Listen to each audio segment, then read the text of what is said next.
My sister raised her glass at dinner, smiled sweetly, and said, "Maybe if you worked harder, you wouldn't still be, stuck." No whisper, no hesitation, just a clean slice through years of sacrifice. My parents laughed softly, the kind of laugh that told me they agreed. I sat there, hands rough from the garage grease, still under my nails, realizing I'd worked 2 jobs so she could live the life she was mocking me for. That night, I didn't shout. I didn't cry. I walked in, grabbed her bills off the counter, and ripped them clean down the middle. For the first time in years, I felt free.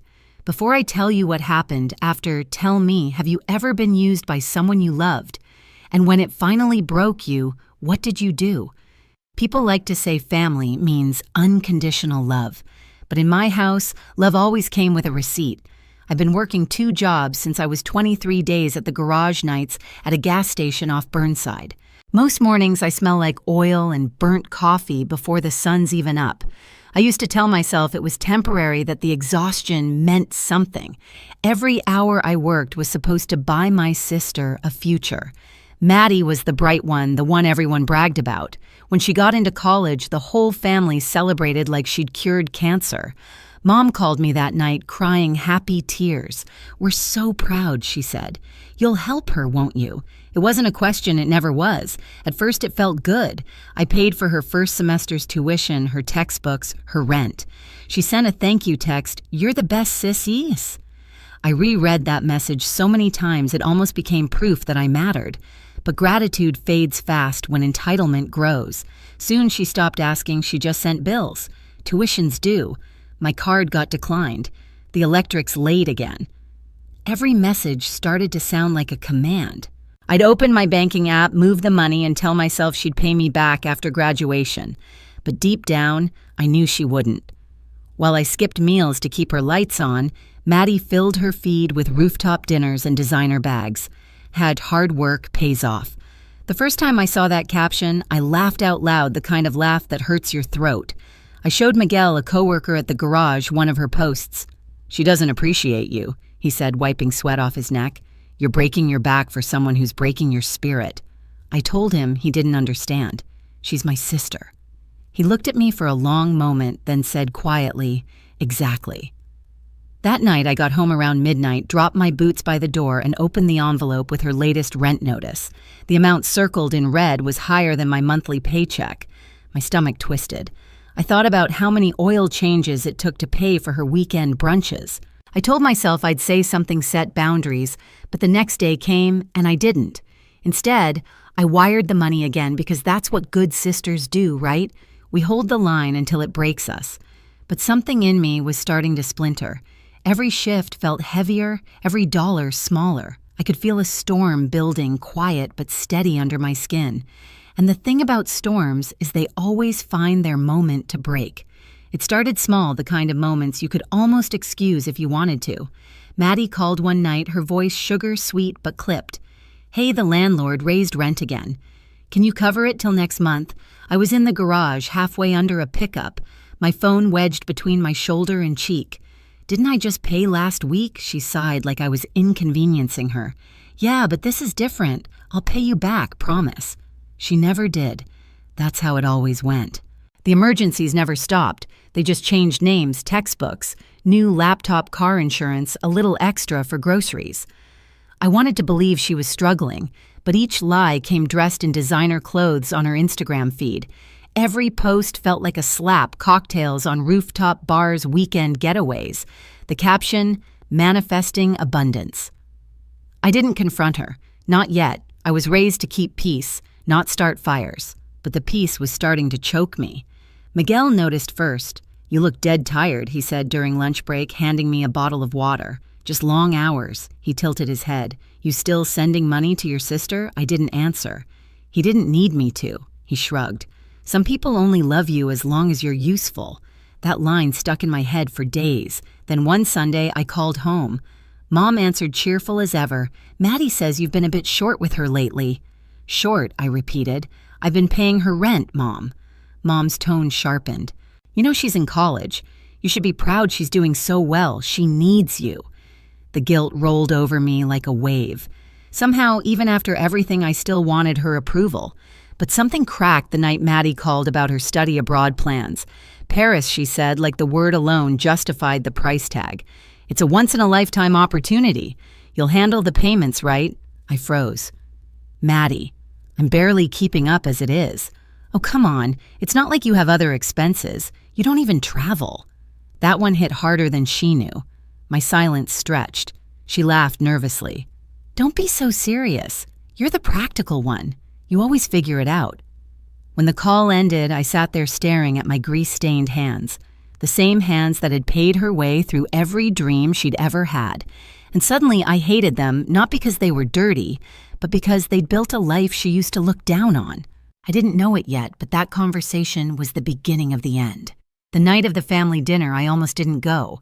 Miguel told me not to. You already know how it's going to be, he said, tossing me a rag to wipe the oil off my hands. He was right, but guilt wins over instinct. It always does. When I walked into my parents' house, it smelled like rosemary chicken and something expensive like perfume that didn't belong to anyone who'd earned it. Maddie was home for the weekend, glowing with that new brand confidence people get when they've never had to worry about a bill. She hugged me like it was a performance tight enough for everyone to see, but hollow where it counted. Dinner started harmless. My dad asked about work. I kept it short. Mom asked if I'd been saving up for a house yet. I said, trying. Maddie rolled her eyes. You've been saying that for years. Then she turned to her phone, showing my parents photos of her trip with friends. Next stop, Paris, she said, like she was announcing her own coronation. Mom clapped her hands. Our little traveler. You'll help her, won't you, Helen? The words landed like a command, not a request. I swallowed hard. Maybe it's time Maddie got a job. That's when she looked right at me and smiled the kind of smile that cuts without drawing blood. Maybe if you worked harder, you wouldn't still be, stuck. The table went silent. Forks froze midair. My dad shifted uncomfortably. Mom stared at her plate. Nobody spoke. I stared at my sister, really seeing her for the first time, not as the girl I'd raised and protected, but as the woman who'd built her self-worth on my exhaustion. I forced a laugh, but it cracked halfway out. You're right, Maddie, I said quietly. I am stuck. But not for much longer. I finished my drink, stood, and placed my napkin neatly on the table. Dinner's on me tonight, I said. It's the last thing I'll ever pay for. Mom gasped softly. Maddie frowned, confused. I didn't explain. On the drive home, I kept replaying that moment, every sound, every look. The silence had said everything their comfort mattered more than my dignity. When I walked into my apartment, the weight finally hit me. Years of double shifts, sleepless nights, and quiet resentment all pressing down at once. My kitchen counter was buried under her unopened envelopes, rent, tuition, utilities. The proof of my servitude. I picked them up one by one, tore them clean, down the middle, and let the pieces fall to the floor. The sound was sharp, final, freeing. For the first time in years, I didn't feel guilty. I just felt done. 3 days passed before the first call came. I was at the garage, elbow deep in an old Chevy's engine, when my phone buzzed in my back pocket. Maddie. I let it ring. Then came the texts, first polite, then panicked. Maddie. Hey, I think the rent didn't go through, Maddie. Did you forget to transfer it? Maddie. Helen, this isn't funny.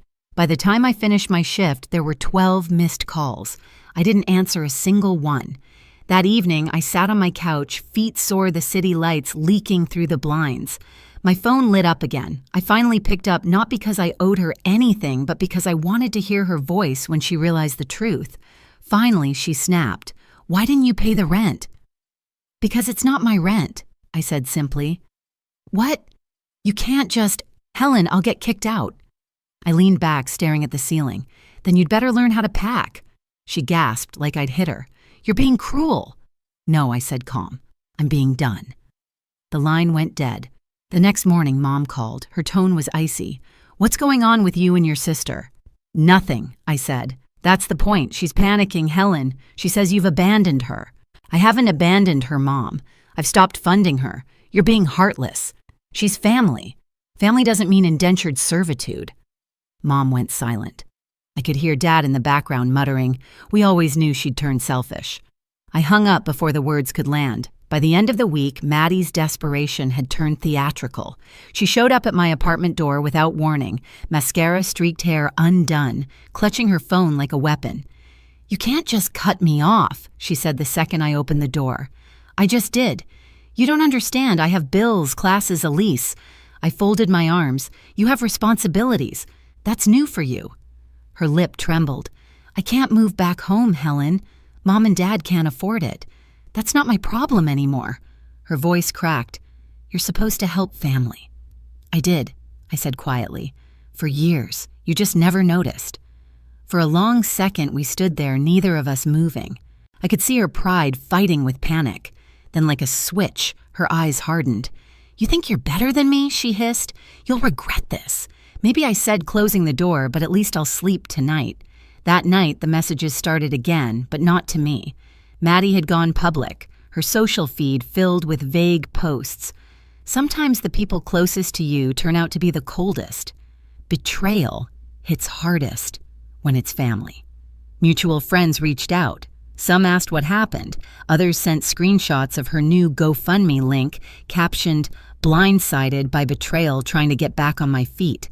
I laughed so hard I nearly cried, but the laughter faded when my Aunt Teresa called. "Helen, what's all this online about you cutting Maddie off? Everyone's talking." I sighed. "Let them. I've got nothing to hide." Teresa hesitated. "You know, people are starting to see through her little sob story. Just hold your ground." I did. For weeks I stayed quiet. Let her narrative run wild. Let them all wonder. Then Mom called again, this time crying. "She's losing everything, Helen. Please, can't you help her one last time?" "No," I said simply. "I've done my part. She's your sister and I'm her victim," I replied. "That's family too, isn't it?" The silence on the line was deafening. A few days later, Maddie's landlord called me directly. Apparently, Maddie had listed me as her emergency payer. "She's behind on rent again," he said. "I assume you'll handle it." "No," I said, smiling faintly.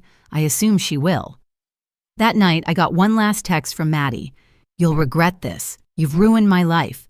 I typed back, "No, Maddie. I just stopped financing it." And then I blocked her. I thought that was the end, but entitlement doesn't die quietly. 2 weeks later, Mom called again, frantic. "You have to talk to her," she said. "She's gone too far." "What happened?" "She maxed out a credit card in our name. We didn't even know she had it." I sat there staring at the wall, half in disbelief, half in grim amusement. "How much enough to ruin our credit?" Mom whispered. "We can't pay it." For a second, I almost felt sorry for them. "Almost. You told me I was heartless," I said. "Now you see what happens when you keep feeding someone who only takes. Please, Helen, help us fix this." "No," I said again. "You raised her. You can clean up her mess." When the call ended, I stood by the window watching the streetlights flicker against the rain.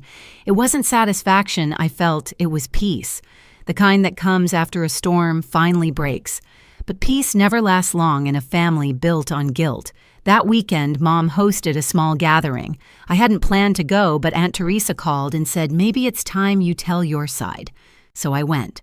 The minute I walked in, the room fell quiet. Maddie was there, pale eyes ringed in red. She avoided my gaze. Mom started Helen. "Maybe we can talk calmly." "No," I said, stepping forward. "Let's not pretend this is calm."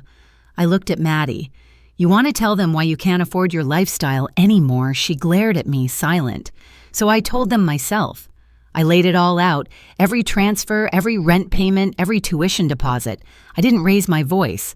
I didn't need to. I just spoke. "Every luxury dinner you saw on her feed," I said, "every trip, every new bag, those weren't her rewards. They were my overtime." Dad opened his mouth, then shut it again. Mom's hands trembled. Maddie's lips quivered, caught between rage and shame.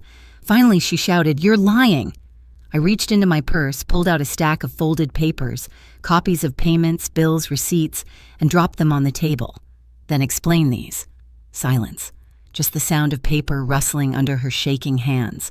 When she looked up, her face was drained of color. "You ruined me," she whispered. "No, Maddie," I said softly. "You did that yourself." I turned to leave, but before I reached the door, I looked back one last time. "You all taught her she could take without giving," I said. Don't act surprised that she finally took too much. Then I walked out. Outside, the air was cold, clean, almost electric. For the first time in years, I didn't feel small. I wasn't the loser anymore. I was the lesson. A month passed before I heard from anyone again. Word got around fast Maddie had been evicted. She'd moved back into my parents' house, dragging her suitcases in shame through the same front door she used to brag about never needing again. Mom stopped posting family photos. Dad avoided my calls. The silence told me everything. Miguel asked one night while we were closing up the shop, "You ever think about talking to them again?" I shook my head. "I already did. They just didn't listen." I went home, sat by the window, and looked at my hands, still rough, still stained, but steady now. For the first time, they were working for me. Maddie could twist stories, Mom could guilt trip, Dad could ignore, but none of that mattered anymore. The weight I'd carried for years was finally gone. I didn't win a fight. I just walked away from one I should have never been in. I used to believe family meant sacrifice. Now I know it means responsibility, especially to yourself. Some people will call you selfish the moment you stop letting them drain you. Let them. Peace is louder than their guilt. I spent years mistaking sacrifice for love, thinking that bleeding for others proved my worth. It didn't. Setting boundaries did. My sister still blames me for her downfall. My parents still whisper that I changed. Maybe I did because this time I chose myself. If you've ever been the one holding everything together while they took you for granted, I see you. Tell me, what was the moment you finally let go? And if this story hit home, stay a while. There's more to tell.